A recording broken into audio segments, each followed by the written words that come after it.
Hey guys, what is up? It is Bib27 here again, and welcome to another RuneScape 3 vlog here today.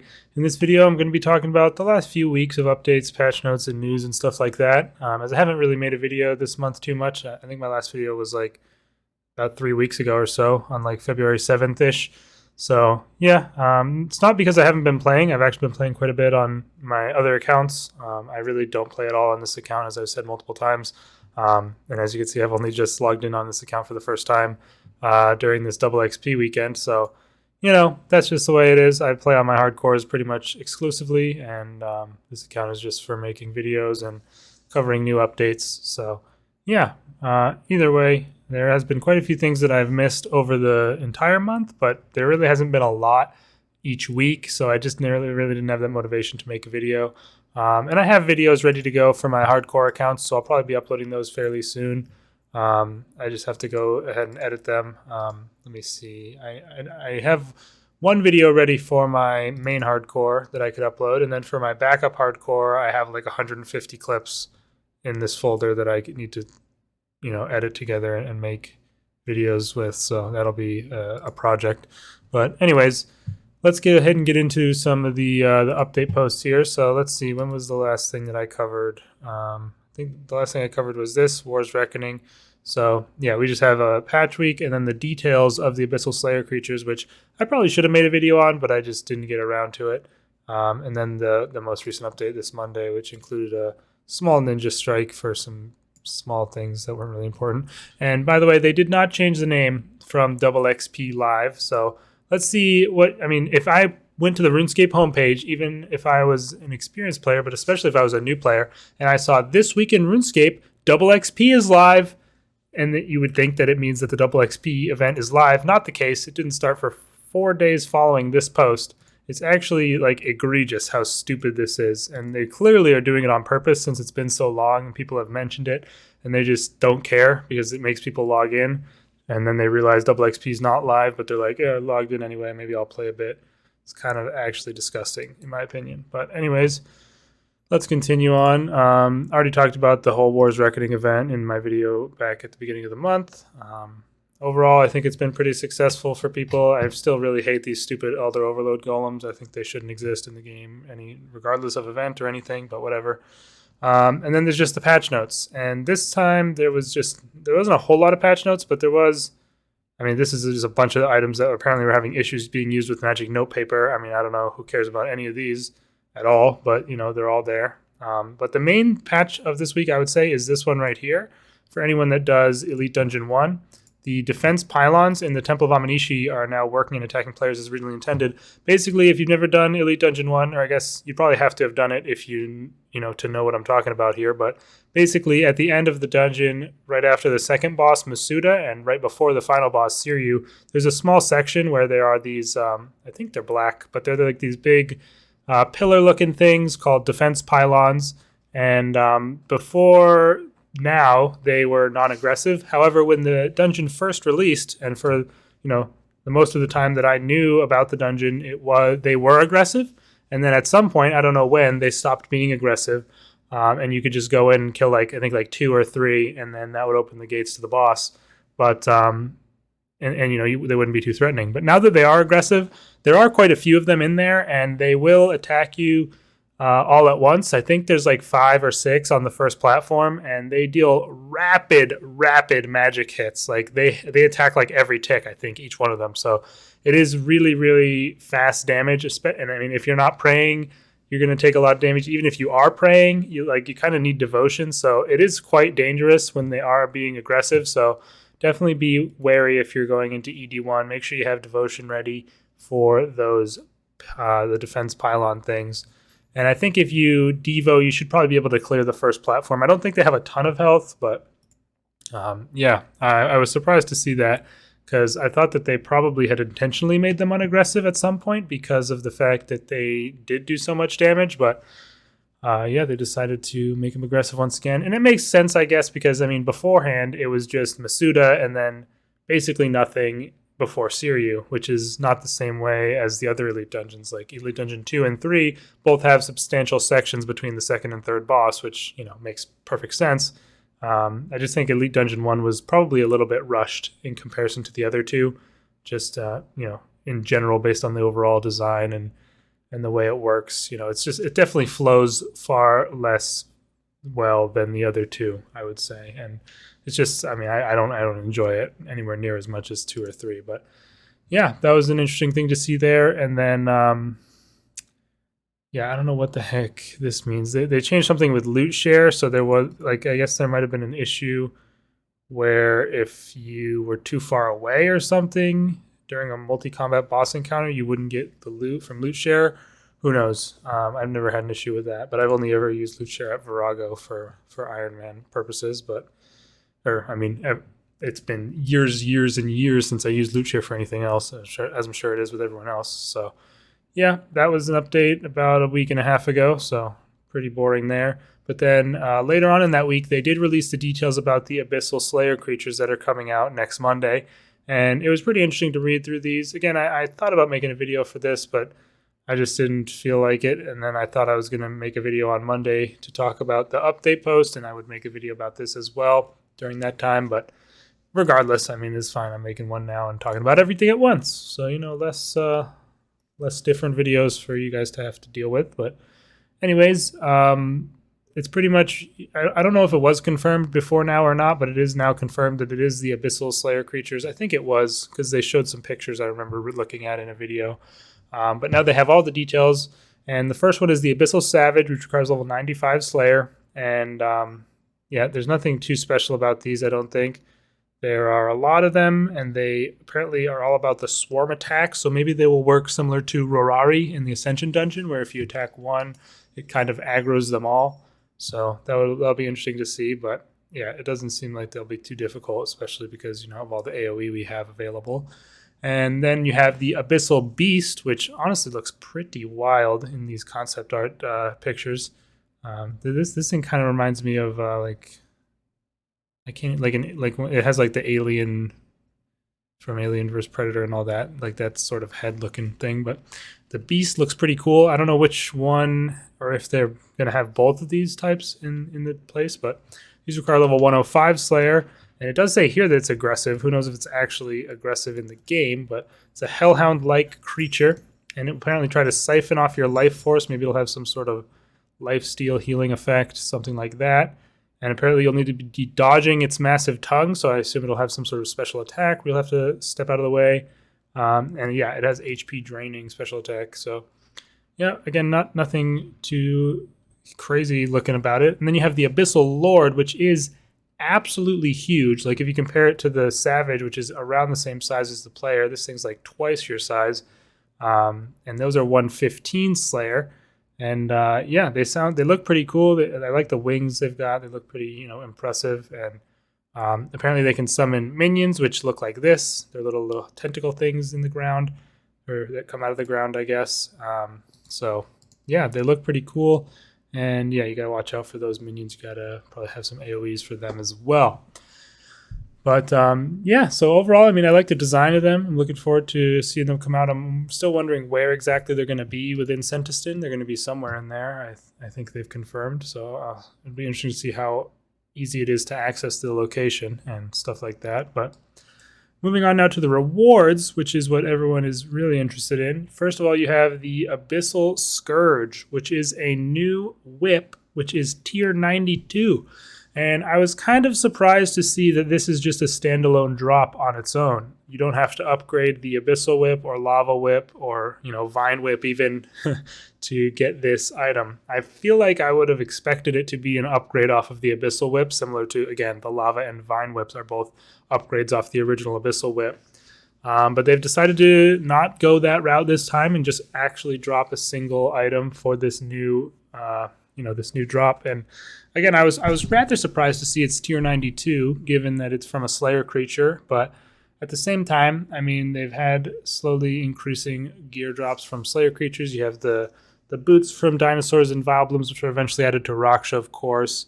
And then you have the Ripper Claws and Wyvern Crossbow from those Elite Slayer mobs are decently high level. I just would have thought it might have been tier 90.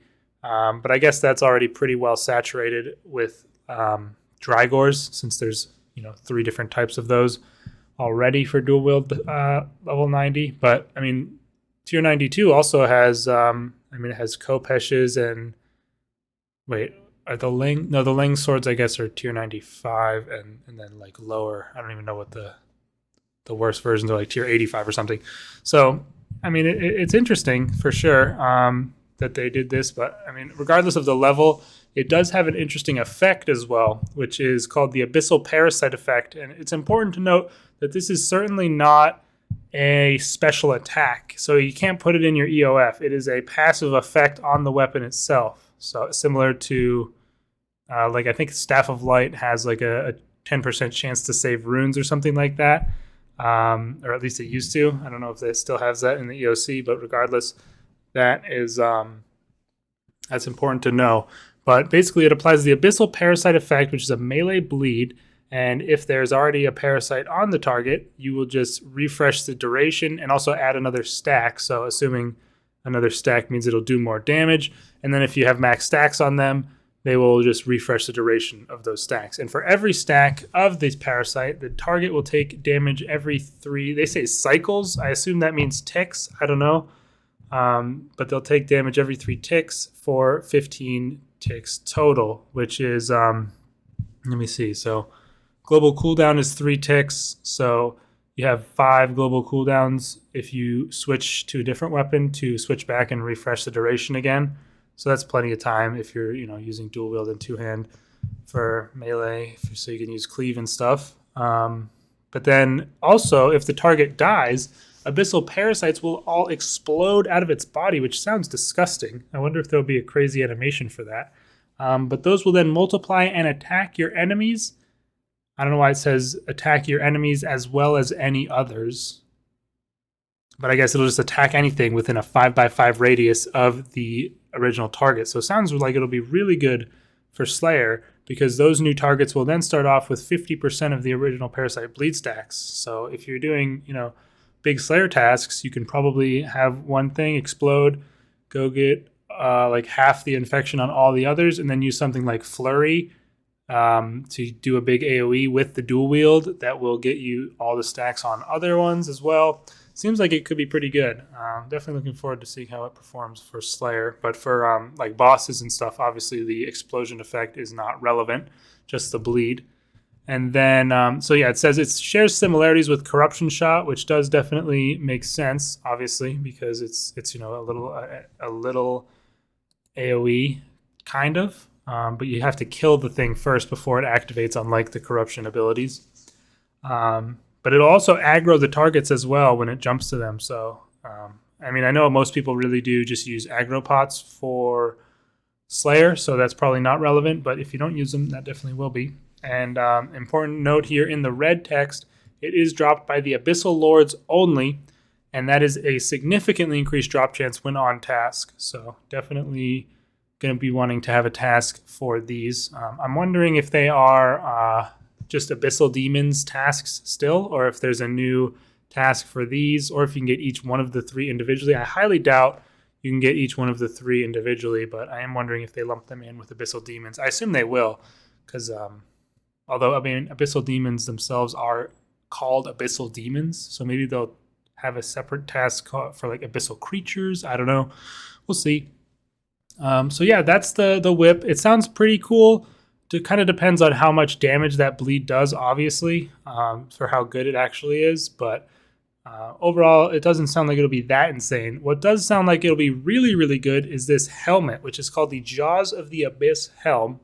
And it is a tier 85 melee power helmet, so nothing too crazy in terms of tier or anything. But while wearing it, all bleeds on the target will increase the adrenaline gain of your melee basic attacks by 2% per bleed type. Who cares about PvP? Why did they even put that? 2% per bleed type. So that is pretty massive. Let's quickly look in game here. I'll just put on my melee. Just grab my Zero Scout Sword or something like that. So let's see. For bleeds that you really use, I guess you can use all the bleeds. So you have Dismember, that's 1. Blood Tendrils, that's 2. I think Blood Tendrils really doesn't last very long, though, at all, does it? Oh, 6 seconds. That's not too bad, actually. I thought it was shorter than that. And then, of course, you have Slaughter. That's 3. You can definitely count this new bleed from the Abyssal Scourge. That's 4. And then if you have the exec kill thing, that's 5 bleeds. I think that's all of them. I'm not 100% sure, honestly. I can quickly go to the wiki. Apologies for typing here. Bleed. Let's see if that gives me anything. Damage over time abilities, yeah. So, well, obviously you're not going to use this, but the Massacre Ultimate is also a bleed. No, I don't think anybody uses that at all. But oh yeah, that's true. I kind of forgot. You can also probably count something that you Greater Barge into a bleed, but I mean, the main ones that you're going to probably be thinking about having up all, for the majority of the time is Dismember and Slaughter at least. So sometimes you'll get more, but even with just Dismember, Slaughter, and the Abyssal Parasite bleed, that's 3. And I mean, if you're going for this bleed stacking build, you'll probably have the exec kill. I don't know how you say that thing, but the Zuck weapon bleed going pretty much all the time because it lasts like for an extremely long time. So let's say you have, in the best case, if you're, with max gear, you have 4 bleeds up pretty much most of the time. That means that you would get 8% more adrenaline for each basic. So that means you would get 17% adrenaline per basic, which is crazy. So this thing sounds like it'll be really, really strong. Again, it also is influenced a bit by how much bleed damage the Abyssal Parasite thing does, like if it's even worth using that. But I'm really interested to see people experimenting with this with the new Zuck sword and everything like that, because it sounds like it'll be really, really strong for long drawn out. Of course, being bleeds, the damage is rather low overall, but it's high over the long term. So the burst damage is very, very bad for something like this, but over the long term, it might add up to be really, really good DPS. Who knows? Again, I don't really have the capability to test everything because I don't have the new Zuck sword, and I'm sure it's skyrocketed in price as a result of this news. But yeah, it does sound really, really cool, and I'm looking forward to it a lot. It is dropped by the Abyssal Beasts only, with a significantly increased drop chance when on task. So definitely a good reason to kill those. You don't necessarily only want to kill the Abyssal Lords, because I think the helm will probably be more expensive than the whip, but who knows. This also brings a little bit into question how you're going to go for your melee setup, because a lot of the time you want to have, obviously, Cinderbane gloves on in a lot of situations, and then quite often as well you want Laceration boots. And then if you're going to be wearing this helm, you'll lose out on the Trim Masterwork set effect, which some people don't even like to have to begin with, but at the same time, some people like to have it. So interesting to see if people will decide to go for that or just drop the Laceration boots or something. And the last thing is the Abyssal Armor Spikes, which is it's just an upgrade to regular armor spikes that are better than, the existing ones. So that's just a little upgrade to those. Nothing special really, but they also have a chance when activated to apply the Abyssal Parasite bleed to the target. So it'll be interesting to see what that chance is, and if it is enough to avoid you having to use the Abyssal Scourge at all to get that effect, which I highly doubt. I really don't think it'll be enough to keep the bleed going constantly, because that wouldn't really make a lot of sense, because it would kind of defeat the purpose of the Abyssal Scourge weapon to begin with. But we'll see. And these are dropped by all 3 of the new Slayer creatures. So if you are 105 or higher, there's no reason to kill the Abyssal Savage really ever. But if you are 115, there's still reason to kill the Abyssal Beast because it drops the crazy helm. So some pretty cool rewards. I'm really looking forward to the release of these. I'll be doing some kills of them on this account for sure, just showing off. Maybe I'll do a couple of loot videos depending. Hopefully I can get a task. What's my Slayer point situation looking like here? Ooh, I don't have a lot of Slayer points. That's not too good. I guess I should have been trying to get more during this event, but I have 120, so I'll probably get the chance to choose, so it should be fine.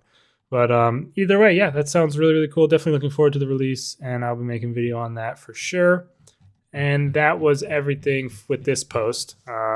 So yeah, let me know your guys' thoughts in the comments on those new items. Definitely looking forward to seeing those come out. And lastly, we have today, or this week, not today's update, but this week's update, which they call the World Map Ninja Strike, and of course, Double XP is still going on.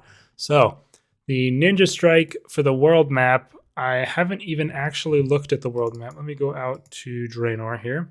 So this will be my first time to looking at this. I haven't noticed anything like in terms of the mini map, at least while playing the game. But I haven't been looking for anything either. But still, basically, they say they've done a massive overhaul of tooltips, which I think is really good. When the well, I can't. Why is there nothing here? Can I turn everything on? Thank you. So overall, just looking at it, it looks pretty much the same. But like for example, when the mining and smithing rework came out, they added these really, really nice tooltips to all the mining spots that shows you exactly what is there, which I really, really liked. And I guess it sounds like they have added those to all the other skills. So let's see. U tree, U logs. Like I don't know. I guess that didn't exist before. I never really looked. But still, that is pretty cool. Let's see. It was like a fishing. Let's see. Oh wow, yeah, that looks really, really good. And they show all the different types of fishing that you can do. Harpoon member fishing versus what? Free harpoon rare fishing. Interesting. They have magic trees, yew trees, maple trees. Very, very cool. I like it a lot. It's definitely much more informative where things are. Obviously, for an experienced player like me or like a lot of people, this isn't that significant, but I think it's really, really good for obviously new people and anyone learning where things are or things about the game. I'm just trying to look here in the list. Okay, yeah, so there's, as far as I can tell, those two icons are the same, but you are able to turn off the uncommon trees, which is, almost all the trees, but and leave on the rare trees, which is, looks like they said that. I'm not sure. I thought they said that yeah, it looks like they did. What tree is here? Oh, I didn't even know there's a crystal tree there. Yeah, it looks like they said they removed yew trees from rare tree, which I guess makes sense. So now it's just magic tree and up. So magic, elder, and crystal only. So yeah, you can have that on if you want to just see where all the best trees are. But yeah, overall, really, really good. Like it a lot. I don't think there would be any other. I guess these. Oh, cool. Wait, I've never taken that fairy ring, or does it not show you the code? Oh wow, I guess I've never taken that. But yeah, I like it a lot. It's definitely really, really nice. I think these tooltips are updated as well. They're much bigger, all caps, easy to read. Yeah, definitely much improved for the mini or the world map for sure. Although I use it very, very little because I pretty much know where everything is at this point.